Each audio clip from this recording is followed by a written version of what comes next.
Good morning, all of you. Welcome back to our YouTube channel, The Commerce Institute. पिछले video में हमने upload किया था revaluation account के बारे में. How to prepare revaluation account, why you should prepare revaluation account, need for preparation of revaluation account. ये सारा चीज हमने एक ही वीडियो में कर लिया. अब आज जो हमारा टॉपिक है वो रिवैल्यूएशन अकाउंट के प्रैक्टिकल क्वेश्चन के बारे में हम डिस्कशन करेंगे. पिछले वीडियोस जो हुए थे उसमें बहुत सारे लोगों ने व्यूज किया, बट व्यूज टाइम कम है. रीजन ये है कि आप लोग 2 मिनट 1 मिनट वीडियोस देखते हो और उसके बाद वीडियो देखना बंद कर देते हो. पता नहीं क्या हुआ, क्या हो जाता है. 2 मिनट में क्या क्या समझ जाते हो आप लोग. इसलिए अगर आप वीडियोस देख रहे हो तो कंप्लीट वीडियो देखिए.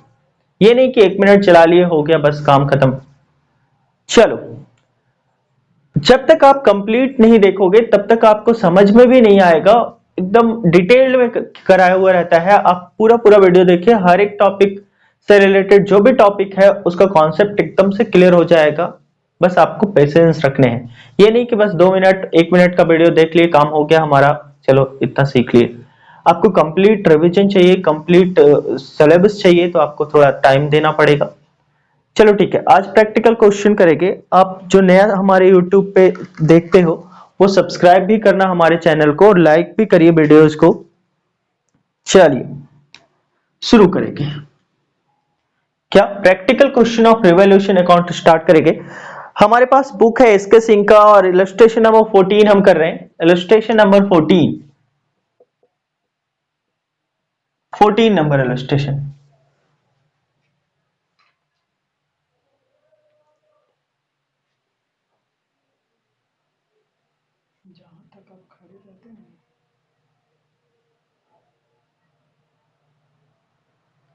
इलस्ट्रेशन नंबर 14 कर रहे हैं. चलिए शुरू करिए. क्या है? P Q and R share profit in the ratio of 5:3:2. 3 partner है पी क्यू एंड आर जिसका प्रॉफिट शेयरिंग रेशियो है 5:3:2. ये प्रॉफिट शेयरिंग रेशियो है. क्या इसको लिख सकते हैं 5 3 8 8 और 2 10, 5/10, 3/10 और 2/10. ओके.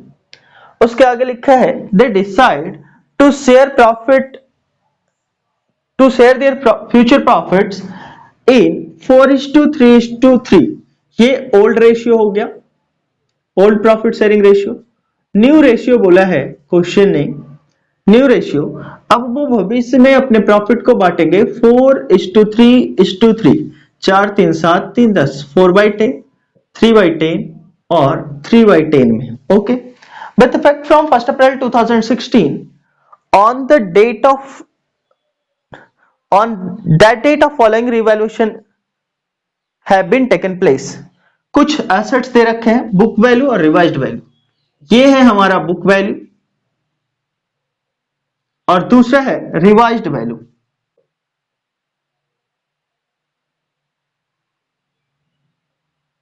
क्या दे रखा है?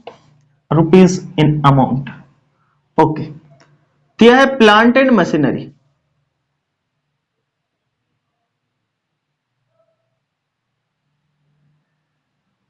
बुक वैल्यू 50,000 और revised value 40,000. Land and building. Land and building इसका वैल्यू है 80,000, बुक वैल्यू और रिवाइज्ड वैल्यू 1 लाख. ठीक है sir. Investments. Book value 44,000, revised value 50,000. Investment हो गया. Sundry debtors. Sundry debtors H debtors 1,20,000 और 1 लाख. ये डेटर्स हमारे कम हो गए. Trade creditors. क्रेडिटर्स है कितने का? क्रेडिटर्स 1,40,000 का बुक वैल्यू जिसका वैल्यू रिवाइज्ड वैल्यू हो रखा है 1,20,000. Outstanding expenses. आउटस्टैंडिंग एक्सपेंसेस 11,200 और इसका रिवाइज्ड वैल्यू हो रखा है 12,000। उसके आगे लिखा है partners agree that revised value of assets and liability are to be recorded in the book.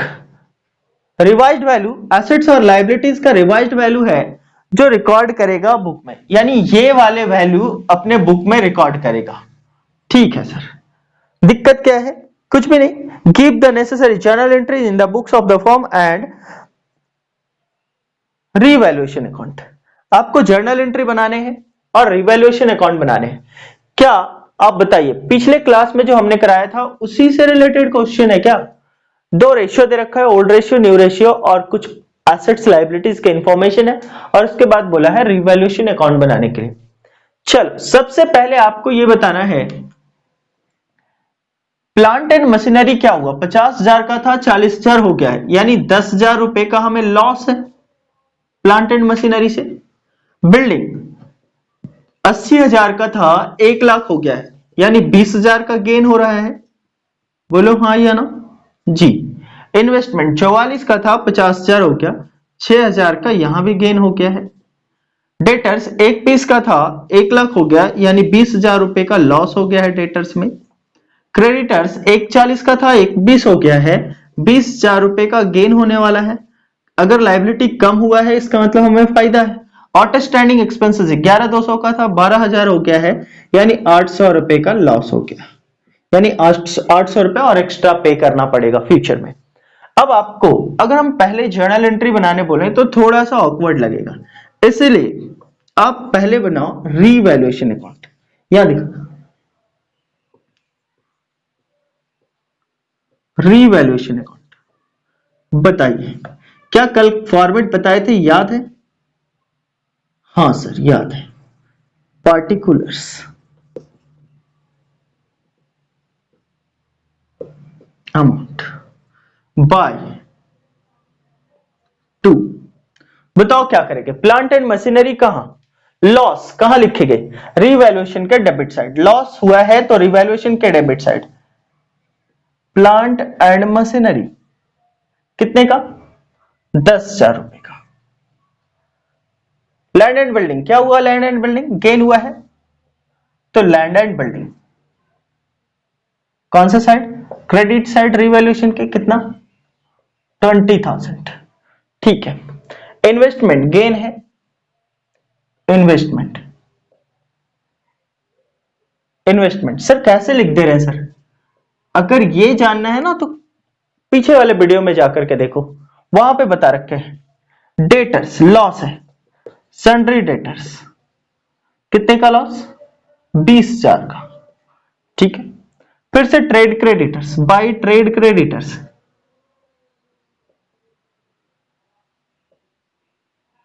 कितने का गेन है? 20,000 का। Outstanding expenses loss, outstanding expenses के वजह से लॉस हुआ है 800 का, ये भी दिखा देंगे। चलो अब लगाओ टोटल, लगाइए टोटल। 20 20 40 और 6 46,000, टोटल 46,000। टोटल क्रेडिट साइड ज्यादा है, टोटल क्रेडिट साइड ज्यादा है, यानी कौन सा बैलेंस आ गया? क्रेडिट बैलेंस आ गया। ये ट्रांसफर हो जाएगा पार्टनर्स कैपिटल अकाउंट। ये रिवैल्यूएशन का प्रॉफिट है। क्रेडिट साइड ज्यादा होने का मतलब गेन ज्यादा और खर्चा कम, तो ये प्रॉफिट हम कहां पे ट्रांसफर कर देंगे? रिवैल्यूएशन अकाउंट में ट्रांसफर कर देंगे। पार्टनर्स सॉरी ये ट्रांसफर कर देंगे पार्टनर्स कैपिटल में। रिवैल्यूएशन का प्रॉफिट कितने पार्टनर है? P Q R, P Q R. अब आपको बताना है कौन से रेशियो, ओल्ड रेशियो या न्यू रेशियो? ये किसका हिस्सा है? ओल्ड पार्टनर का हिस्सा है ओल्ड रेशियो में। लेकिन अभी क्या होगा? ओल्ड पार्टनर का हिस्सा है ओल्ड रेशियो में, तो इस गेन को भी हम बांटेंगे ओल्ड पार्टनर में ओल्ड रेशियो। क्या आ जाएगा? कितना आ जाएगा? बैलेंसिंग निकाल लीजिए। 30,800 और ये 46, यानी 15,200 टोटल, यही ना? 15,200। 15,200 को 15,200 को बांटेंगे 5/10। 15,200 को 3/10 और 15,200 इंटू 2/10, बताइए कितना? 3040 क्या 3040, आर को मिल जाएगा 3040, इसको मिल जाएगा 4560, 4560, और इसे मिल जाएगा 75 और 76, है ना 7600। ये है हमारा अकाउंट। अब हम करेंगे जर्नल एंट्रीज। जल्दी से इसको लिखिए, उसके बाद हम करेंगे journal entries.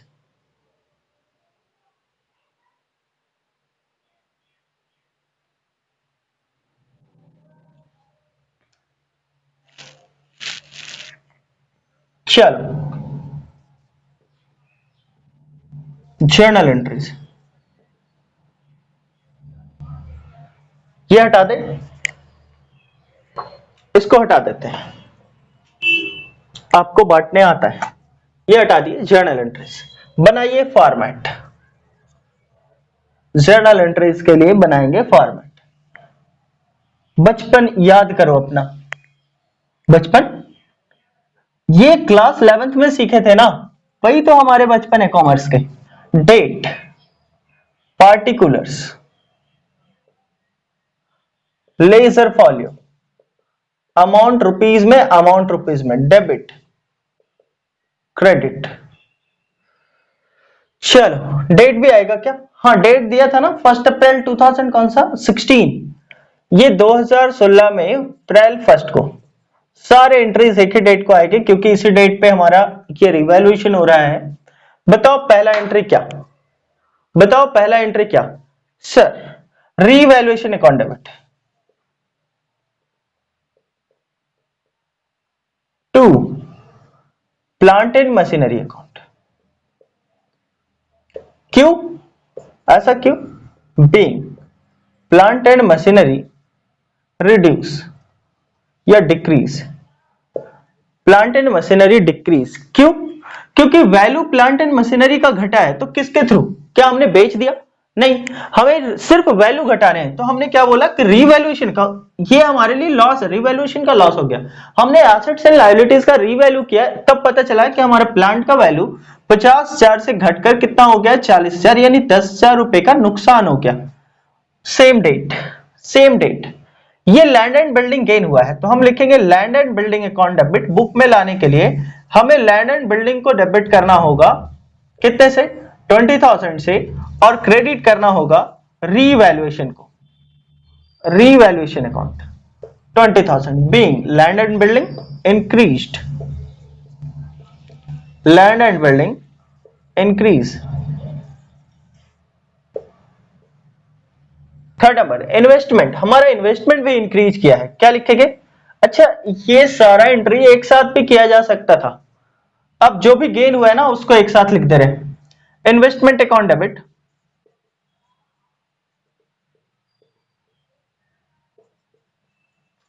Trade creditors account debit, ये कंबाइंड एंट्री आपने पढ़ा है ना, वही कंबाइंड एंट्री यहां पे कर देंगे। रीवैल्यूएशन अकाउंट, बताओ कितना कितना? इन्वेस्टमेंट 6,000, ट्रेड क्रेडिटर्स 20,000, ये आ गया total 26,000। Being assets increase and liability decrease। आप चाहो तो नाम लिख सकते हो investment increase and creditors decrease, ये भी सेम डेट को। आगे एक और कंबाइंड एंट्री बना लेते हैं, revaluation account debit, revaluation account debit 2, बताओ जल्दी से कौन कौन? एक तो बचा हुआ है sir sundry creditors, 2 outstanding expenses, ये दो लॉस अभी भी बचा हुआ है, बताओ ये कितना कितना? सन्ड्री क्रेडिटर्स 20,000 का और ये 800 का, टोटल आ गया 20,800। Being sundry debtors decrease and outstanding expenses increase। Last entry, ये दोनों एंट्री भी ना इसी में एडजस्ट किया जा सकता था, अलग अलग हम करके दिखा दिए और एक साथ भी दिखा दिए। आप चाहो तो एक साथ एडजस्ट करके बना लो, कोई दिक्कत नहीं। अब जो डिफरेंस आएगा रीवैल्यूएशन का डेबिट और रीवैल्यूएशन का क्रेडिट में, जो डिफरेंस आएगा उस डिफरेंस को हम बांटेंगे। देख रहे हैं क्रेडिट साइड ज्यादा है, क्रेडिट साइड 46,000, डेबिट साइड कम है और 30,800, तो हम करेंगे debit, revaluation account debit. Debit को बराबर करने के लिए रीवैल्यूएशन अकाउंट डेबिट कितना से 15,200, जो डिफरेंस आया डेबिट क्रेडिट का difference, to partners capital account P Q and R, जो यहां पे लेकर के आए थे सेम वैल्यू यहां भी आ जाएगा 4,560 और 3,040, ये टोटल क्रेडिट में आ जाएगा 15,200। 15,200 being profit on revaluation, profit on revaluation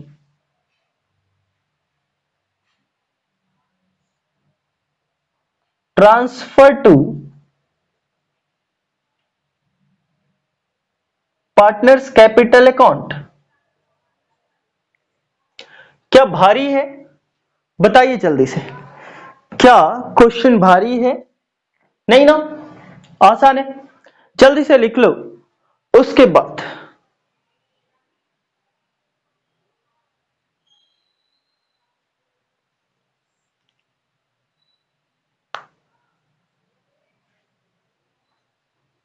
क्या लिख लिए हो? और लास्ट में टोटल लगा दो, इसका टोटल लगा लेना। ठीक है सर, बस आज यही एक क्वेश्चन करेंगे और अब आपके लिए जो भी बचा हुआ है रिवैल्यूएशन से रिलेटेड क्वेश्चंस, वो सारे के सारे क्वेश्चन आपको कर लेने हैं, इत्मीनान से कर लो। उसके बाद अगले वाले वीडियोस में हम मेमोरेंडम रिवैल्यूएशन लाएंगे। अब ये होता क्या है पहले ये समझिए, आज थोड़ा सा ओवरव्यूज दे देते हैं, फिर अगले क्लास में हम उसका थ्योरी भी लिख पा देंगे। होता क्या है सुनो, जब कभी पार्टनर्स चाहता है कि जो हमारा बुक वैल्यू है वही बुक वैल्यू पे हम अपने एसेट्स एंड लायबिलिटीज को रिकॉर्ड करना चाहते, यानी हम अपना बुक वैल्यू चेंज नहीं करना चाहते, तो क्या ऐसे ही छोड़ दिया जाएगा या जो लॉस या प्रॉफिट निकल के आते हैं उसको डिस्ट्रीब्यूट भी किए जाएंगे लॉस और प्रॉफिट को डिस्ट्रीब्यूट। तो इसी कारण से हम एक मेमोरेंडम रिवैल्यूएशन बनाते हैं, यानी सब कुछ ऐसा ही करेंगे, ये जो रिवैल्यूएशन अकाउंट है सेम टू सेम ऐसा ही करेंगे, एक और करेंगे जो इधर डेबिट हुआ उसको क्रेडिट और जो क्रेडिट है उसको डेबिट करके नेट इफेक्ट। इसका मतलब कहने का मतलब क्या कि नेट इफेक्ट के बारे में हम सोच रहे हैं कि रिवैल्यूएशन अकाउंट के जो नेट इफेक्ट आया ना उसका एक एडजस्टमेंट एंट्री बन जाए। तो ये होता है मेमोरेंडम रिवैल्यूएशन, अगले क्लास में हम कराएंगे। तब तक के लिए थैंक यू। आप अगर हमारे वीडियोज को देखते हो, पसंद आ रहा है, समझ में आता है, तो जरूर से लाइक करो और हमारे चैनल को सब्सक्राइब करो ताकि डेली डेली आपके पास हमारा वीडियोज पहुंच जाए और आपको पता चलता रहे। Thank you very much, bye bye.